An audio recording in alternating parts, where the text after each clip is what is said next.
এইবাৰ বাজেটৰ এটা মুখ্য দিশ হৈছে যে মধ্যবিত্ত আৰু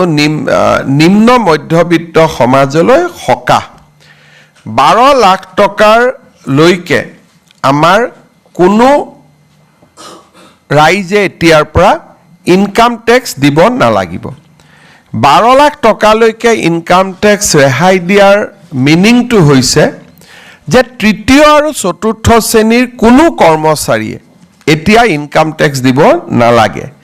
জুনে মাহত 1 লাখ টকা দৰমহা পায় তেওঁলোকেহে ইনকাম টেক্স দিব লাগিব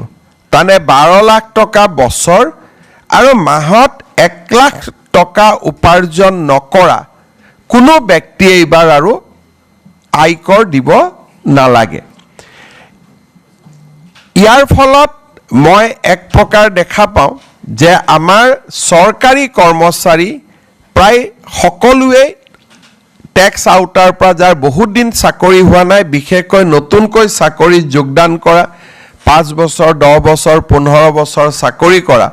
কোনো লোকে ইনকাম টেক্স দিব নালাগিব ব্যক্তিগত খণ্ডটো উদ্যোগসমূহতো কাম কৰা খুব কম মানুহে ইনকাম টেক্স দিব লাগিব এক প্ৰকাৰ খুব ভাল ফাৰ্স্ট ক্লাস কন্ট্ৰাক্ট নকৰা বা ভাল কোনোবাই ব্যৱসায় নকৰিলে ইনকাম টেক্স দিয়াৰ প্ৰয়োজনীয়তাটো বহু পৰিমাণে নোহোৱা হ'ব ই ভাৰতৰ মধ্যবিত্ত সমাজখনলৈ এক বিশাল সকাহ যদি আপোনালোকে কংগ্ৰেছ চৰকাৰৰ দিনত চাই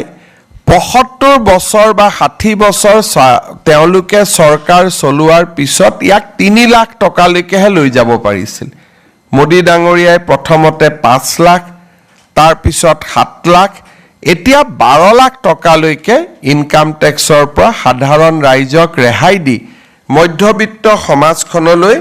এক বহুত ডাঙৰ সকাহ দিবলৈ